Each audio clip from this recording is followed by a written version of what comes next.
Bom, e aí, bora para a palavra de Deus? Você está preparados? Gente, nós vamos começar uma nova série hoje. Vocês já viram aí, Vivendo com Sabedoria. Então, todas as semanas, todos os domingos, nós vamos falar sobre como viver com sabedoria, ok? Então, cada domingo nós vamos falar de um tema diferente, de uma marca, de uma característica de alguém que está vivendo com sabedoria. A palavra de Deus nos chama para viver com sabedoria. A palavra de Deus tem um livro dedicado ao assunto sabedoria, é o livro de Provérbios. E nós vamos então falar sobre alguns aspectos aí, algumas marcas de alguém que está vivendo com sabedoria. Então eu quero que você faça uma análise da sua vida, você olhe para você domingo após domingo e que a gente possa aprender e construir juntos aqui. Então, hoje é o primeiro dia da nossa série, então eu queria começar falando com você o que é sabedoria, né? O que é sabedoria? Porque as pessoas confundem sabedoria com inteligência, né? Muitas pessoas pensam que alguém muito inteligente é uma pessoa muito sábia, e não.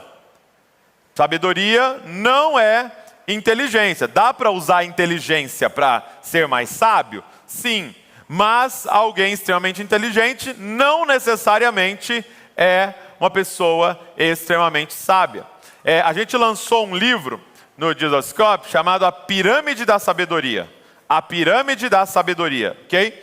E aquele livro é muito interessante porque ele é inspirado na pirâmide alimentar, né? A pirâmide alimentar que fala, na base, o que você mais deveria comer são os grãos e tal, depois legumes e frutas, depois... Então ele vai falando para você o que você deveria comer mais, depois menos, e até o final que é açúcar ali, tá certo, tia? É açúcar mesmo? Beleza. E tem gente vivendo a pirâmide de ponta cabeça aí, né? E aí ele vai falar que... É muito interessante o livro, eu até incentivo todo mundo a ler, principalmente os pais aqui, porque o que ele vai falar no livro? Que nós estamos no momento hoje da humanidade com o maior número e o maior acesso à informação, sim ou não? Então aqui agora, é muito louco porque como mudou as crianças, a cabeça das crianças, porque eu e você, eu tenho 34 anos, eu e você dessa idade, né, para mais aí, quando a gente estava numa conversa, e a gente conversava assim, por exemplo, qual que é o animal mais rápido do mundo? Aí você falava, é o leopardo. Aí o outro falava, não, é o tigre branco de não sei aonde. E no fim acabou a conversa, porque eu não sabia qual era. Hoje não existe mais isso. Então eu estou conversando com o Davi, ele está agora numa fase de futebol, aí ele me pergunta, mas quem que fez o gol no final da Libertadores em 2000, sei lá. Aí eu falo, não sei. Mas para eles não existe mais não sei. Porque agora eles têm o Google. Não existe mais de terminar uma conversa só numa reflexão. Nós temos que ir ali acessar a informação. Então nós estamos num período agora de muita informação. Na verdade até um excesso de informação. O autor usa um termo no livro que é infoxicação. Que é intoxicação por informações. Né? Você está ali tão cheio que está te fazendo mal já. Mas, qual que é a questão? Né? Qual que é a tensão do livro? É que, apesar de muita informação, nós estamos no período com menos sabedoria. Por quê? O que é sabedoria? Sabedoria não é ter muita informação. Sabedoria é saber escolher corretamente. Sabedoria não é inteligência de saber todas as fórmulas e tal. Sabedoria é saber viver corretamente. E aí você pega pessoas extremamente inteligentes, pessoas cheias de informação e com suas vidas destruídas por causa das escolhas que fizeram e da forma que têm vivido. Quem já viu alguém assim? Conhece alguém assim? Alguma história assim? Sim, isso é muito claro. Por quê? Porque não basta nós termos um excesso de informações. Então, por exemplo, você pode estar aqui e saber muito de Bíblia. saber as informações sobre a Bíblia, saber quantos autores, saber o ano que ela começou a escrever, o ano que escreveu o último, qual é a ordem das coisas, e mesmo assim não ter sabedoria. Porque o que é a sabedoria, gente? Sabedoria é viver de forma correta. Na verdade, o excesso de informações pode até jogar contra a questão da sabedoria. Por quê? Porque nós podemos estar lotados de falsas informações. Então não basta eu saber um monte de coisa, se na verdade eu estou sabendo um monte de coisa que está me conduzindo a um lugar de insensatez, né? Que a Bíblia faz um contraponto com a sabedoria. Então, o autor vai falar um negócio muito legal, que é, na base da pirâmide, o que você deveria comer mais? Porque qual é o paralelo que ele faz, né? A pirâmide da alimentação fala do que você vai comer com a sua boca. Essa pirâmide da sabedoria fala o que você vai comer na sua alma. Então é o que entra pelos seus olhos e o que entra pelos seus ouvidos. Então ele fala, qual deveria ser a base da nossa alimentação da alma? Aí ele fala, a palavra de Deus. Onde que eu busco informações? Então, por exemplo, o que é casamento? Eu não vou no Google editar o que é casamento. Eu vou perguntar para a palavra de Deus. Senhor, o Senhor que criou todas as coisas, o que é casamento? Como é que eu sou um bom pai? Então eu não vou lá no livro de autoajuda primeiro para achar lá as informações. Não, eu vou vir aqui e falar o que é ser um bom pai.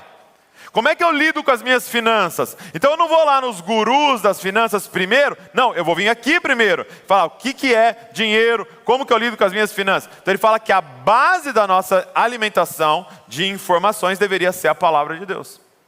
Aí ele fala, depois é a comunidade, a igreja.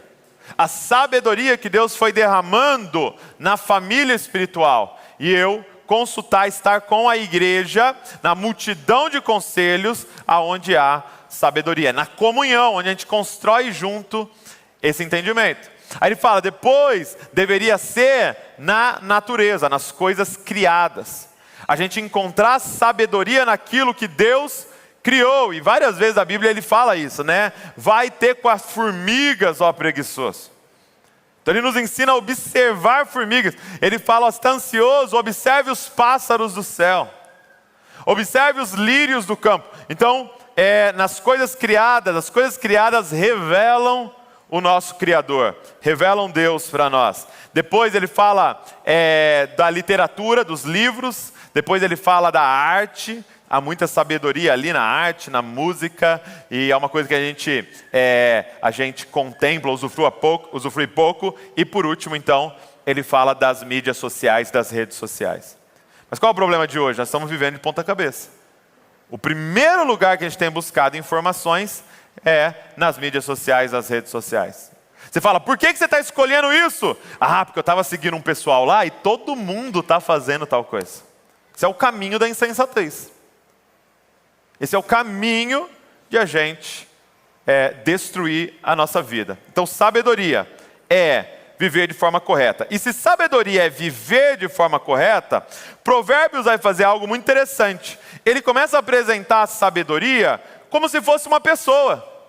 Por exemplo, ele diz que a sabedoria grita na praça. Mas como é que a sabedoria pode gritar na praça?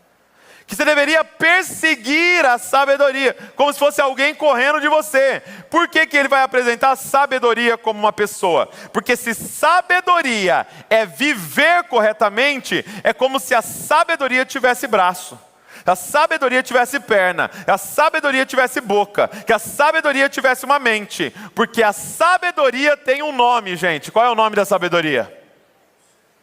Jesus Cristo.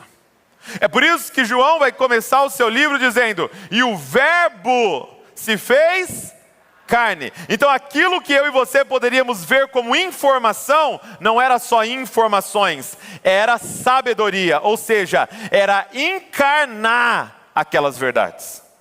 Então se você quer ser alguém sábio, nós vamos ter que olhar para Cristo. Nós vamos ter que olhar para Jesus, porque a sabedoria não é um conceito, sabedoria é uma pessoa. Quem está entendendo o que eu estou falando? Então ele veio nos ensinar como viver. Eu falo para vocês isso, que se o objetivo de Jesus fosse a apenas perdoar os nossos pecados, ele viria e apareceria com 33 anos, subiria ali na cruz, morreria, perdoaria nossos pecados, pagaria o preço do sangue pelos nossos pecados. Por que ele nasceu? Por que ele foi criança, adolescente, jovem, adulto e viveu 33 anos entre nós? Porque ele era a encarnação do Verbo. Ele era a sabedoria entre nós. E ali a gente também é salvo, assistindo ele viver e aprendendo como nós deveríamos estar vivendo. Então, sabedoria é uma pessoa, a sabedoria é Jesus. Então, todas as semanas nós vamos ver juntos alguns aspectos da vida de alguém que está vivendo com sabedoria. E hoje, o primeiro tema que eu queria trabalhar com vocês é gratidão. Gratidão. Então escreve aí, gratidão. Abra sua Bíblia comigo em Lucas, capítulo de número 17. Lucas, capítulo de número 17.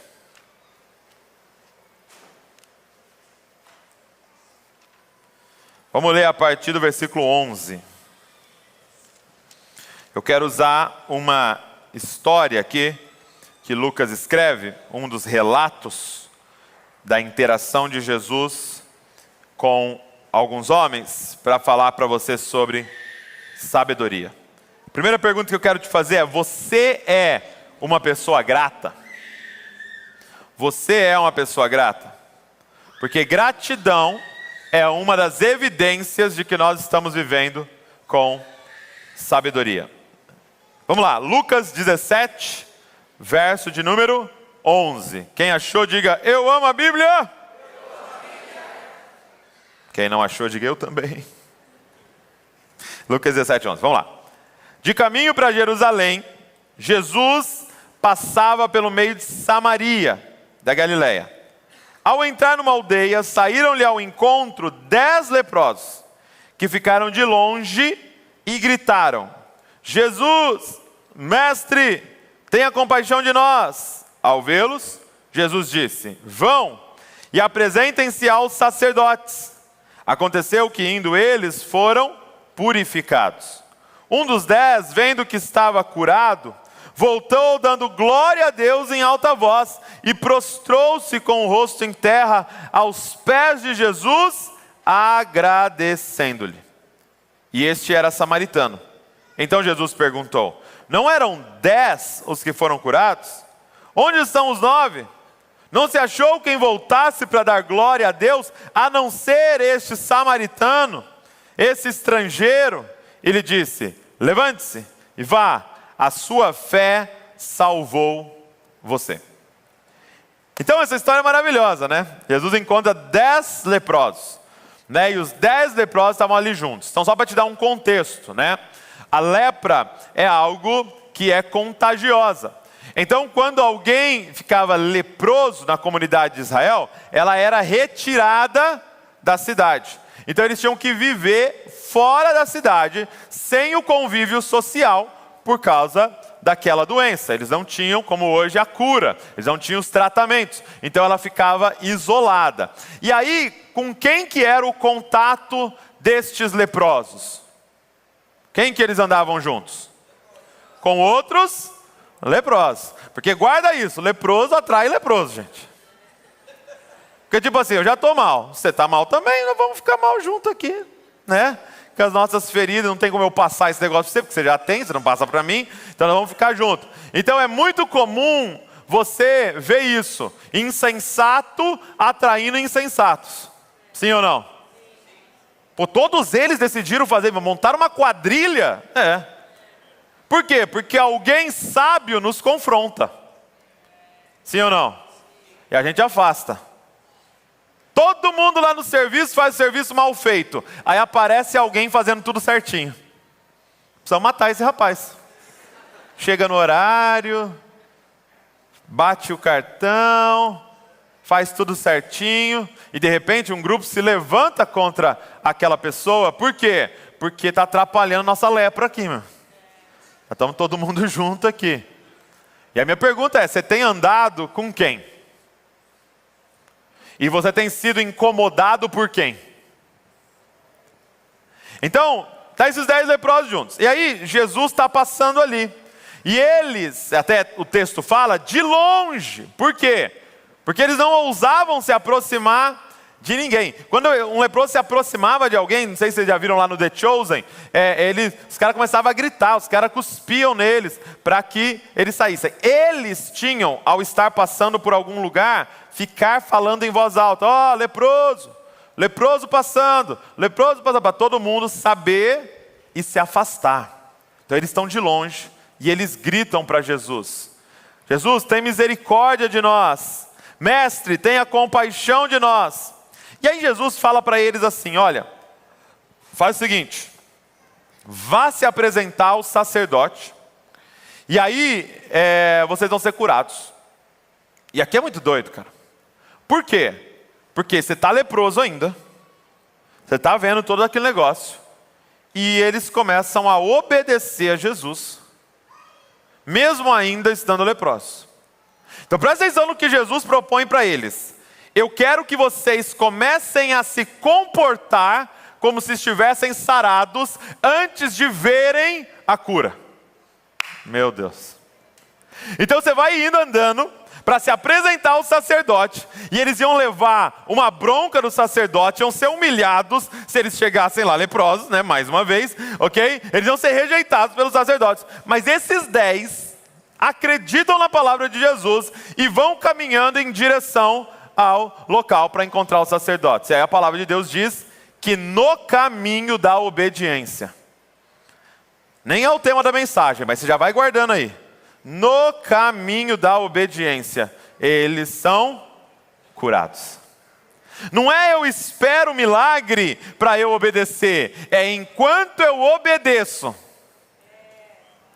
ele começa a nos curar. E aí eu imagino, né? Um olhando para o outro falando: o que está acontecendo com o seu rosto? O que está acontecendo com o seu braço? Você viu o seu pescoço? Você viu que cresceu a sua orelha aqui de novo? Você viu que apareceu a ponta do seu nariz? Você viu que você está com os dedos? Você viu? E aí um começa a olhar, e de repente todo mundo ali começa a olhar que eles estão com pele, como se fosse de criança. E aí eu imagino, um deles falou: então eu vou lá me apresentar para o sacerdote. Outro talvez falou: que sacerdote nada, eu vou para casa, eu preciso ver minha esposa. O outro: não, mas eu preciso ver meus filhos, fazem 3 anos que eu não dou abraço nos meus filhos. O outro falou: não, eu vou conseguir meu emprego de volta. E cada um saiu correndo para a direção, a Bíblia não fala de onde, mas um parou. Um não foi para casa, um não foi para a família, um não foi procurar o emprego, um não foi, um falou assim: não, eu preciso voltar. E eu preciso encontrar esse homem que com uma palavra curou aquilo que era incurável. E a Bíblia diz que ele vai e ele se lança aos pés de Jesus. E ele começa a adorar e agradecer a Cristo. Eu quero mostrar para você agora 3 características de uma pessoa grata. Então o que eu quero dizer para você? Gratidão não é algo que você vai construir na sua força. Gratidão, um coração grato é uma evidência de algumas coisas que estão acontecendo na sua vida. Então, gratidão é uma resposta automática de algo que acontece em nós. Então, primeiro, pessoas gratas são pessoas curadas. Guarda isso. Pessoas gratas são pessoas curadas. E aí a gente pode, tudo que eu vou falar aqui você pode inverter, tá bom?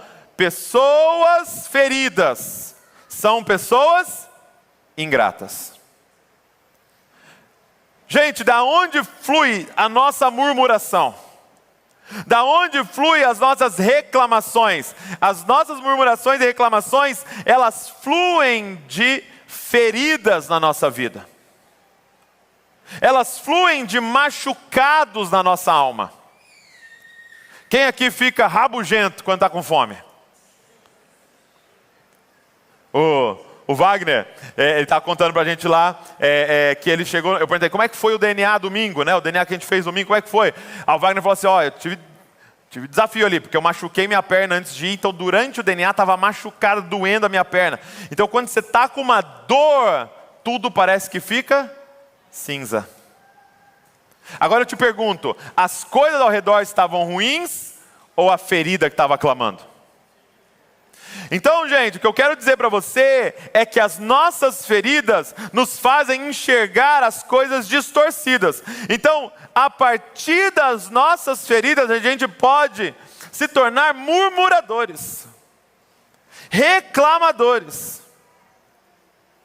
A gente pode ver em toda parte a partir das nossas feridas. Sabe, quando nós estamos feridos, nós temos a tendência a escolher dois caminhos. Então imagina o seguinte, imagina que de repente eu estou numa situação e alguém vem e me agride, me dá um soco. E ele me dá um soco forte no meu braço a ponto de ferir o meu braço e ficar aquele roxo, ficar aquele preto no braço de tão forte que foi a pancada que você recebeu. Então o que aconteceu ali? Um trauma. O que aconteceu ali? Uma ferida. Agora eu tenho uma dor. E aí, ao viver aquela dor, você vai ter agora duas reações. E eu quero que você identifique qual é o caminho que você está escolhendo. Duas reações. Ou eu posso pegar o caminho da vitimização, e aí eu vou fazer o que com aquele ali? Mesmo depois de já ter sarado, meu braço está normal, não está mais roxo, já restaurou, eu vou viver a vida assim, ó. Alguém fala, olá, você faz, oi. O que eu vou fazer? Eu vou agora esconder o tempo inteiro isso daqui, e eu não vou mais ter interações. Agora todo mundo fica a um braço de distância, hein? E eu escolho esse caminho de me esconder. Então eu falo assim para a pessoa, você vai dar uma palavra lá no DNA na semana que vem. Não, eu não. Não me põe, eu não falo em público, eu não falo não sei o quê. Só que você está decidindo a partir da sua ferida. Você fala para a pessoa, vamos fazer tal coisa. Não, vamos, cara, faz uma faculdade. Não, eu não consigo, eu não posso, eu não vou e tal, e está tudo ruim, eu não consigo, as coisas ao meu redor estão tudo ruim. Por quê? Porque você enxerga a partir dessa ferida. Ou há uma segunda opção, talvez você não pegou esse caminho, você pegou um outro caminho. Você descobriu que o segredo para nunca mais levar uma pancada é bater primeiro. E ao invés de se vitimizar, você pegou o caminho da rebeldia. Chegou perto de você, pá! Chegou perto de você, você já leva atravessado. Por quê? Porque nunca mais vão fazer isso aqui comigo. Não importa qual dos dois caminhos você escolheu. Deixa eu te dizer uma coisa. O ponto todo é que isso não é você. Não é quem Deus te criou para ser. E de verdade, chegou a hora, gente, de você viver o que Deus tem para você, não o que as feridas da sua vida te levam a fazer. Você está vivendo uma distorção. Talvez tem gente aqui que está num emprego que a ferida falou com você para você fazer, porque agora meu pai vai ver que eu consigo. Quem está entendendo o que eu estou falando? Pessoas gratas são pessoas curadas. Quando nós somos curados, é como se os nossos olhos se abrissem. E a gente passa a enxergar o que realmente está acontecendo. A gente passa a enxergar as coisas maravilhosas que Deus tem nos dado. As coisas, a graça de Deus ao nosso redor. E qual é a nossa resposta a isso? Gratidão. Mas em segundo lugar, pessoas gratas são pessoas libertas. Então não é apenas a questão de ser curado nas nossas emoções, nas nossas feridas da vida, mas também ser liberto. Porque, eu não sei se você sabe, mas lepra era considerado não apenas uma doença, mas uma maldição. Tanto que aqui fala assim, que eles foram purificados, é o termo que Lucas vai usar. Não fala assim quando ele está diante de um cego, que o cego foi curado. Na lepra fala que ele foi purificado. Por quê, gente? Porque é uma referência a Números, capítulo número 12. Eu vou ler para você, se quiser abrir, Números, capítulo número 12, verso de número 9. Diz assim, olha. Números 12, 9. Deixa eu te dar um contexto aqui. Miriam, irmã de Jesus... irmã de Jesus. Gente, desculpa, estou cansado. Trocando tudo aqui. Miriam, irmã de Moisés, eles haviam saído do Egito, eles haviam passado pelo mar, e eles já estavam no deserto, caminhando em direção à terra prometida, e Miriam se levanta e fala assim: por que só Moisés é o líder aí?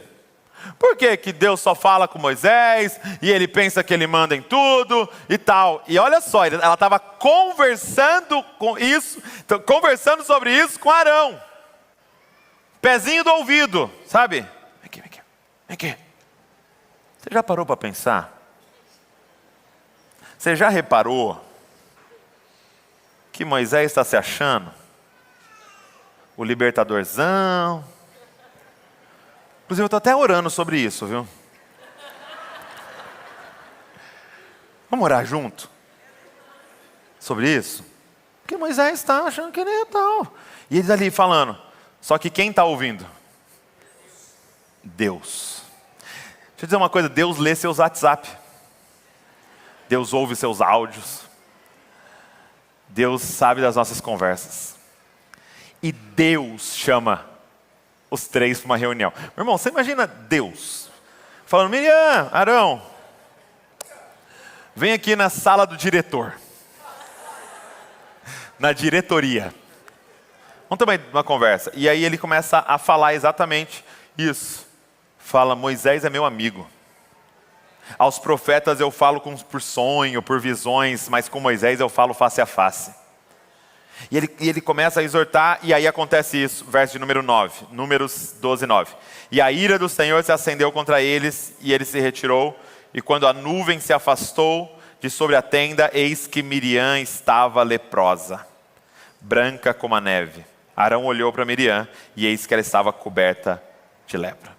Depois você vai ver que Moisés intercede por Miriam. Isso é muito louco, essa figura de Cristo, né? A pessoa está com lepra porque estava te caluniando, falando mal de você, e você vai interceder diante de Deus para ela ser curada. Isso é muito lindo. E aí ela é curada, mas lepra tinha esse aspecto, não apenas de uma doença, mas também de uma maldição. Então o que esses homens precisavam ser, além de curados, eram libertos.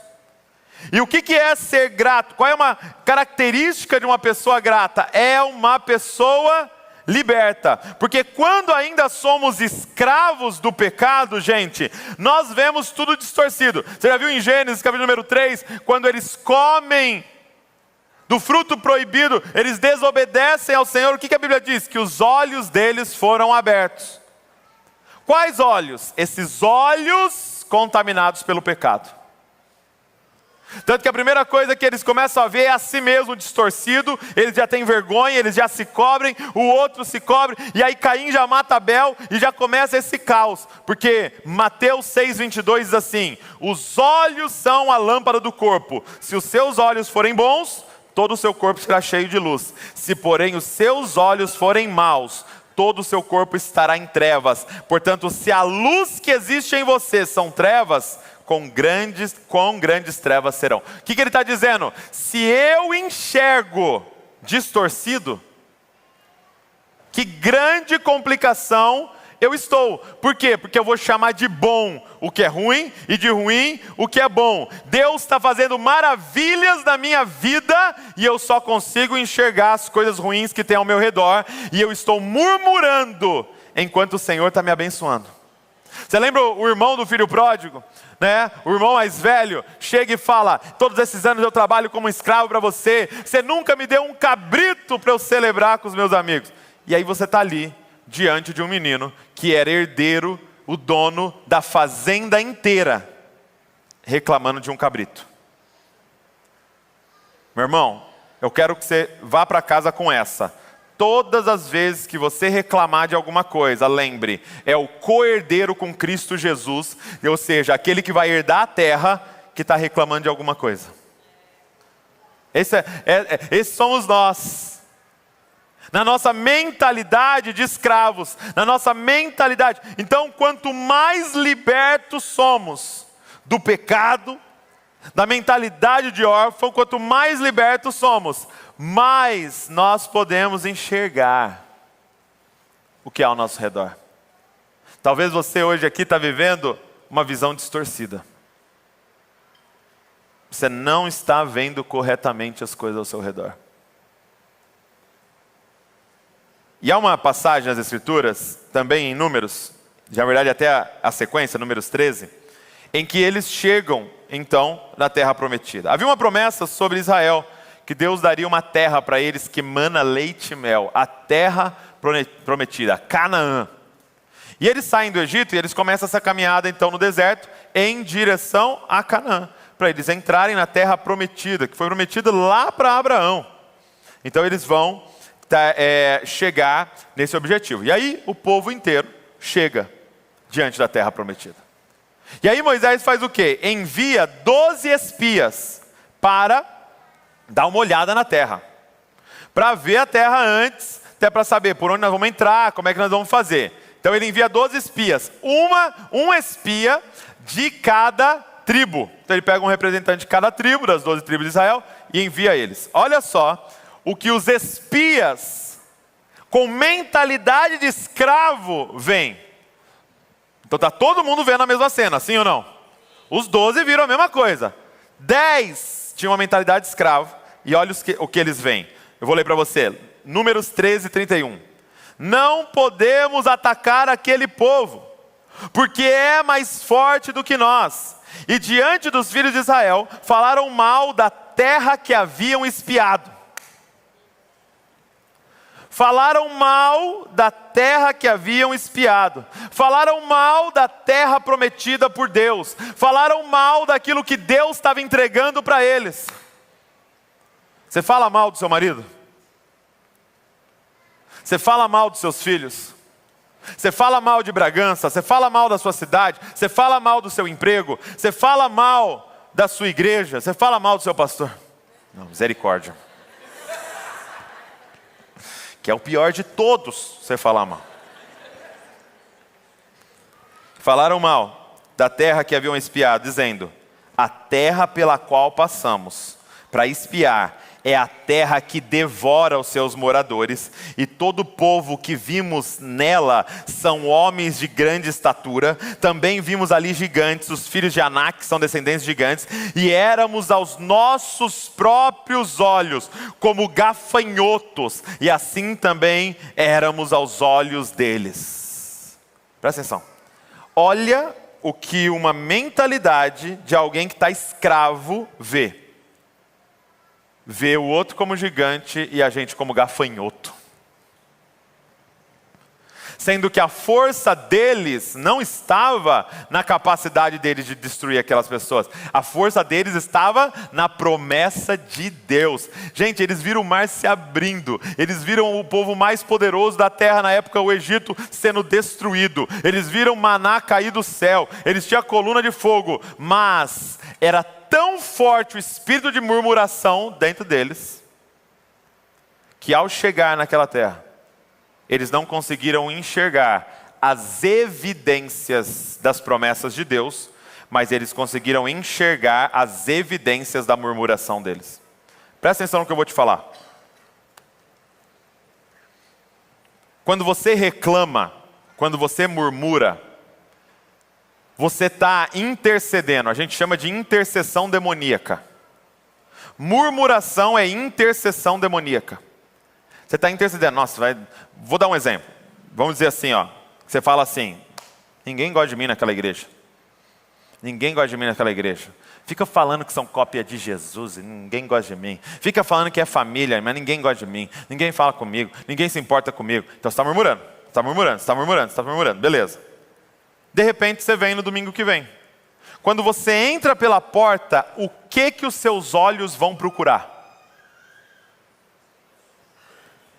Sabe qual é a frase que o nosso cérebro mais gosta, gente? Falei, eu estava certo. Então não necessariamente porque você está certo, mas porque os seus olhos estão preparados para achar evidências de que aquilo que você ficou murmurando e intercedendo demoniacamente vai acontecer. Aí você entra pela porta e você não sai cumprimentando todo mundo. Você já entra no cantinho aqui assim, ó. No escuro, vestido de preto. Aí você já sobe, senta na cadeira mais longe que puder e tá aqui, ó. Fica olhando como eu tô certo. Ninguém vai me procurar. Ninguém vai me ver aqui. E você se comporta para fazer a profecia demoníaca que você inventou acontecer. É isso que estava acontecendo. Esses caras murmuraram da saída do Egito até a porta da promessa. Eles murmuraram. Pô, você tirou nós lá do Egito para matar a gente de sede? Pô, era melhor ficar escravo lá do que morrer de fome. Pô, calor, hein? Meu Deus do céu, que calor esse deserto. Preferia ser escravo, mas pelo menos eu estava na sombra. E os caras murmurando. Quando eles entraram na terra prometida, os olhos deles começaram a procurar todas as formas de provar que a murmuração deles era verdade. Agora, olha 2 que eram libertos. Os espias libertos. Verso número 30. Então Caleb fez calar o povo diante de Moisés e disse: vamos subir agora e tomar posse da terra, porque somos perfeitamente capazes de fazer isso. Gente, olha o que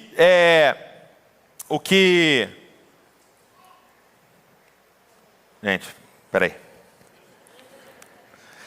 Olha o que diz, ó, depois de 40 dias, verso 25, os espias voltaram da terra, vieram a Moisés e Arão e toda a congregação dos filhos de Israel em Cádiz, do deserto de Parã, e fizeram um relato do que tinham visto. Eles e toda a congregação, e mostraram-lhe os frutos da terra, e relataram a Moisés: fomos à terra a qual você enviou, de fato é uma terra onde mana leite e mel, estes são os frutos dela, mas o povo que habita nessa terra é poderoso, e as cidades são muito grandes e fortificadas. Também vimos ali os filhos de Anak, e os amalequitas habitam nessa terra de Neguebe, os heteus, os jebuseus, os amorreus habitam nas montanhas, os cananeus habitam perto do mar e na beira do Jordão. Então repara os olhos deles, procurando todas as evidências. Sai anotando os nomes. Tal povo. Mas alguém que acreditava na promessa de Deus se levanta, Caleb, e diz, faz calar o povo e fala: vamos subir agora e vamos tomar posse da terra, porque somos perfeitamente capazes de fazer isso. Por quê, gente? Porque ele não estava agarrado à murmuração, ele estava agarrado à promessa que Deus havia feito. O Deus que fez a promessa é fiel para cumprir. Então eu não vou ficar anotando o nome dos caras que estão lá, porque eu sei que nós vamos entrar lá e de uma forma milagrosa Deus vai fazer o que ele falou que vai fazer. É um convite a se apegar ao que Deus disse que irá fazer. Mas por último, gente, a última característica dos gratos é a adoração. Os gratos são adoradores. Quando esse homem é curado, quando esse homem é purificado, o que ele faz? Ele volta correndo, se lança aos pés de Jesus e ele começa a adorar. Quem são as pessoas aqui, gente, que mais adoram? Quem são as pessoas dentro desse prédio ou talvez em casa que adoram com mais intensidade? São aqueles que são movidos de gratidão. São aqueles que têm um coração grato. Agora, entenda uma coisa. Satanás, para destruir a nossa vida, ele vem com o ensino satânico e muda uma coisa no ensino da Bíblia. Satanás vem e ele coloca a adoração como um pré-requisito para você ganhar algo. Então Satanás vem e vai falar para você assim, ó, o que você quer? Ah, eu queria uma família abençoada. Então, ó, começa a adorar a Deus, entendeu? Se adorar bem, ele vai abençoar a sua família. Ele fala, ó, faça e você vai se tornar. Então a adoração, na visão satânica, é um pré-requisito para ganhar alguma coisa. Só que deixa eu te adiantar isso. Só Satanás pede adoração para abençoar alguém. Por quê? Porque a adoração verdadeira é uma resposta de alguém que foi abençoado pela graça.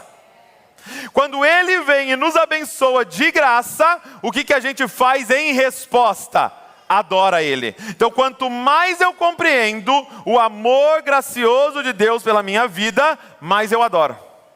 É exatamente o que acontece em Lucas, capítulo número 4. Jesus está no deserto, e o Satanás leva ele para cima do monte e fala: está vendo todos esses reinos?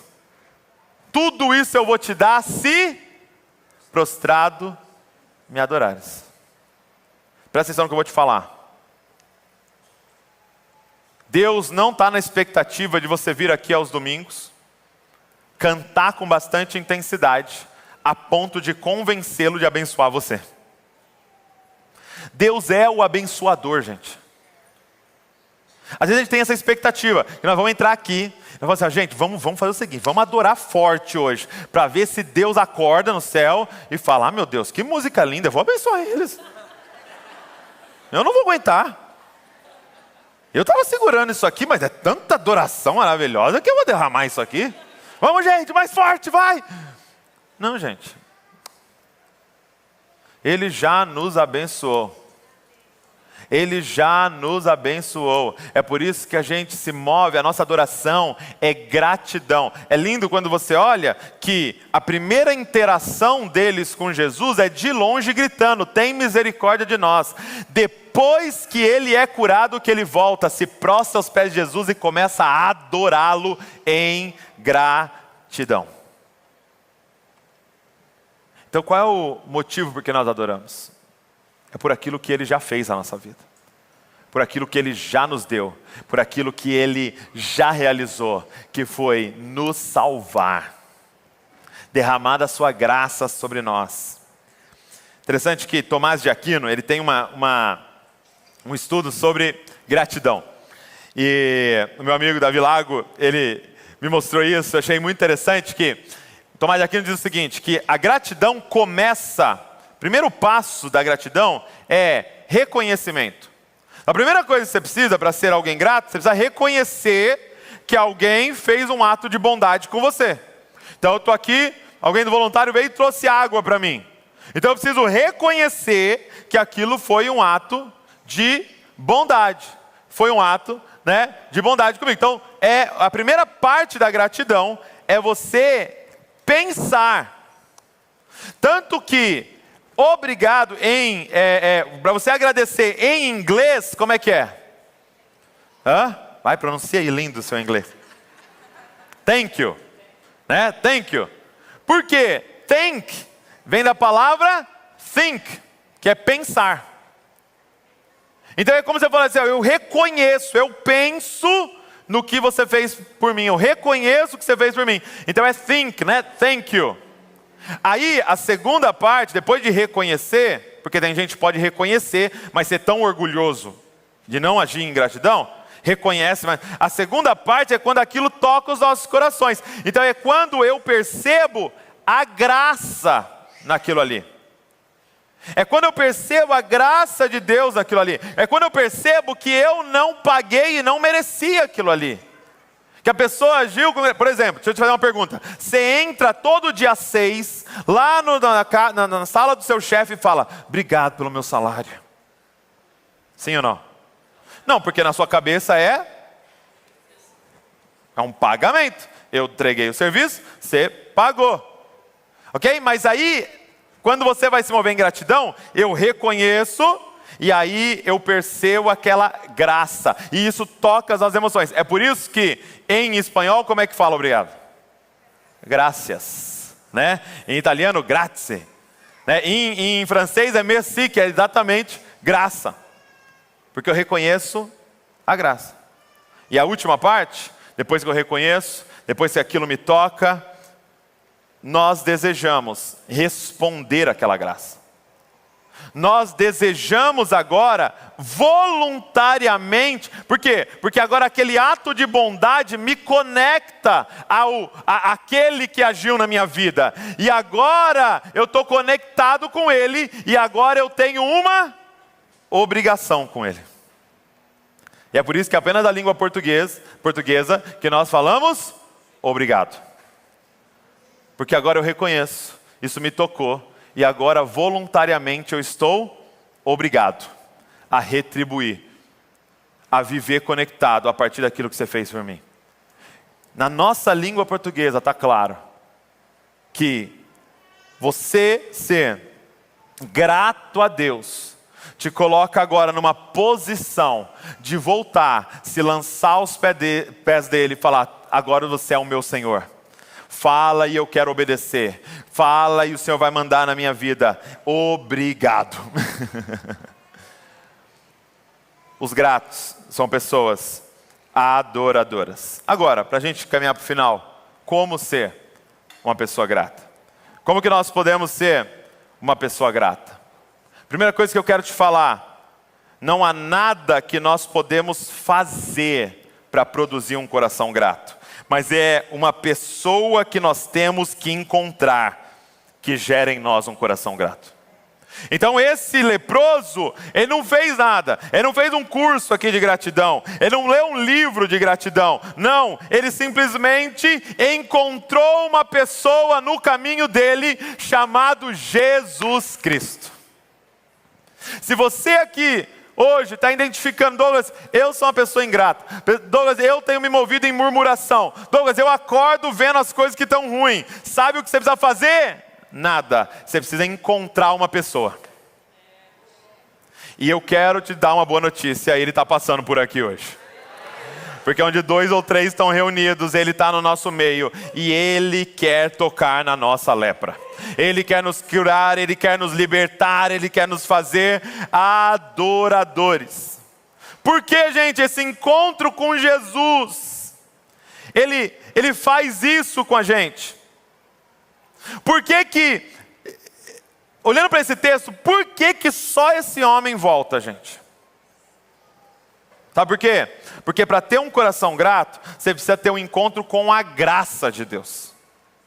Então o que é gratidão? São as ações de graça. É quando eu estou em encontro com a graça, o meu coração explode em gratidão. Por que esse é o cara que volta? Porque ele era o único samaritano. O que é um samaritano, gente? Era alguém que não era um judeu. Era alguém que não fazia parte da comunidade de Israel. Ele era lá um samaritano. E ele sabia que um judeu não se importava com ele. Ele sabia que ele não merecia. Ele sabia que ele já era amaldiçoado. E de repente, ele recebe esse ato de graça, uma cura na vida dele. Quando ele recebe esse ato de graça, sabendo o quão devedor ele era, ele não aguenta a não ser explodir em gratidão. Quando que nós somos ingratos, murmuradores? Quando nós pensamos que não estamos recebendo algo que a gente merecia. Peraí, Deus, você me deve um marido bom. Mas deve por quê? O que você fez de tão bom? Você me deve filhos abençoados. Você me deve as minhas finanças abastadas. Você me deve uma saúde de ferro. Você me deve um ambiente maravilhoso. Você me deve que tudo dê certo na minha vida. Agora, quando você reconhece: eu não mereço nada de bom, mas Ele veio com a sua graça e me encontrou e me achou. Gente, todo dia que eu acordo, eu falo: eu não merecia estar mais um dia vivo, mas Ele derramou da graça dEle sobre nós. E a gente abriu o olho e nós estamos vivos.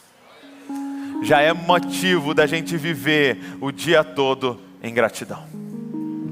A gente tinha um pastor na família Baixo da Graça, o pastor Nagai, e ele falava assim: abre a torneira e começa a glorificar a Deus. Estamos vivendo uma sociedade que a cidade se organizou para a água chegar na sua casa. E tem gente aqui que ainda dá para ligar a quente ainda. Sério que você está murmurando? Entra no seu carro, vai no guarda-roupa, tem alguma roupa? Abre a geladeira, tem alguma coisa? Só que o problema é que você está como aqueles 9 que provavelmente falou: deu certo a nossa oração, deu certo o que a gente fez, deu certo a oferta que a gente deu certo o que a gente está dizimando, deu certo. E aí eles estão achando que aquela cura é uma resposta justa de Deus para o que eles estão entregando. E eles vão embora viver a vida, mas alguém sabia que não merecia aquela graça, não merecia aquilo ali. E não tem como, cara. Quando você entende o tamanho da bondade. Sabe, eu não sei o que você está passando na sua vida, eu não sei as coisas que você está fazendo, eu não sei as escolhas que você fez, mas eu sei que Ele está aqui, doido para tocar na sua vida. De graça. Doido para te purificar, te fazer como uma criança e te dar uma nova vida.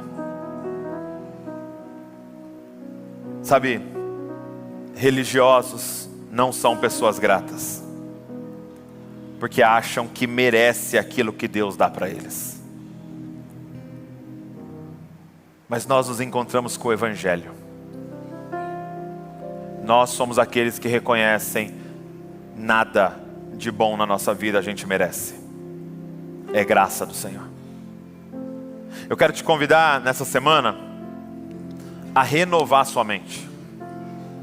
Talvez você que está aqui hoje, você já teve um encontro com Jesus, você já foi salvo, você já nasceu de novo, o Espírito habita em você. O que falta para você? Renovar sua mente nessa nova realidade. Sabe o que acontece quando nós temos esse encontro com Jesus? A primeira coisa que acontece é que a nossa lista de prioridades muda. Eu vou primeiro lá encontrar minha família. Não, eu vou primeiro lá no meu emprego. Não, eu vou primeiro ver meus amigos. Finalmente estou curado, vou lá jogar uma bola. Não, para um cara a lista virou de ponta cabeça. A primeira coisa que eu vou fazer é voltar, me lançar aos pés daquele homem e reconhecer que eu estou diante de Deus. Eu quero que você deixe o Senhor mudar a sua lista de prioridades. É uma simples pergunta: o que você mais quer? O que você mais quer?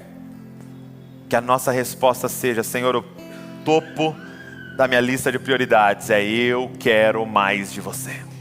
Eu quero o Senhor. Eu quero o Senhor todos os dias. Eu quero a tua presença. Eu quero viver nos pés daquele que graciosamente me encontrou no caminho. Eu estava lá perdido com a minha lepra e o Senhor me achou, o Senhor me curou, o Senhor me tocou. Eu quero você. Mas segundo, eu quero te convidar a pensar sobre isso e a receber tudo ao seu redor como graça de Deus.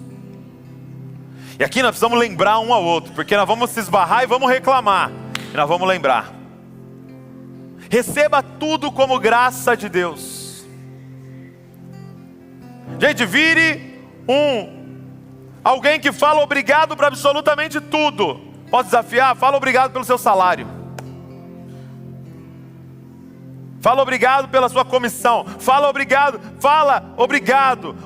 porque você sabe que é graça de Deus estar vivo. Não, Douglas, eu trabalhei pelo meu salário ali, aquilo ali é uma obrigação. Não. Quanto que você paga para o seu coração estar batendo no dia que você foi formado no ventre da sua mãe até hoje? Quanto você paga pelo pulmão que você tem? Quanto você paga pelo ar que você respira? Quanto você paga para H2O? É graça, cara.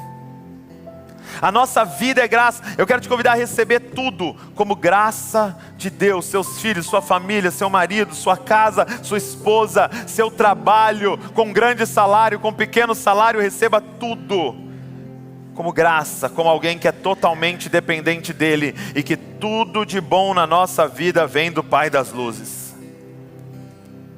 E por último, de forma bem prática, eu quero desafiar você a treinar os seus olhos. Pela manhã, quando você acordar, faça uma lista, tá? Então aqui, se você quer mesmo mudança de vida, eu quero que você faça isso. Pela manhã, faça uma lista de 5 coisas que você é grato. Todo dia. E se possível, não deixa repetir o que você vai colocar nas 5 coisas. Todo dia, de manhã. Muito simples, gente. Você vai demorar 2 minutos. Levanta, pega seu celular. Coloca lá, dia 8/8, segunda-feira. Sou grato por... E coloca 5 coisas. Porque está treinando os seus olhos para olhar ao redor e procurar pelas evidências do amor de Deus na sua vida. Deus quer nos libertar de um espírito de murmuração, cara, e nos fazer viver com sabedoria, como alguém movidos pela gratidão. Fica de pé no seu lugar junto comigo.